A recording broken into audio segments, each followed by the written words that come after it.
ঠিক করে লেখাটা হয়নি। কি ঠিক করে লেখো।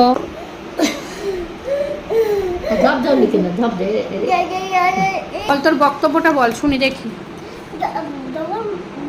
বাচ্চাদের থাকে, বাচ্চা একটু থাকে না, বন্ধ হয়ে যাবে। মানে বাচ্চাদের একটু খেলতে টাইম দিতে হয়, তাই তো?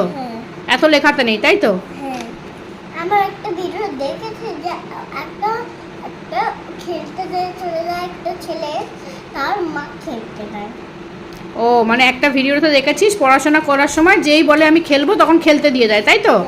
আর তুই কি ভাবছিস ওরকম তোকেও করবো? পড়াশোনা কাল থেকে স্কুল বন্ধ, এটাকে লিখে নাও, কমপ্লিট করো। এই A1 2 3টা লিখবে, শেষ। এদিকে আসো, এদিকে আসো, পালালে হবে না, এদিকে আসো, এদিকে আসো।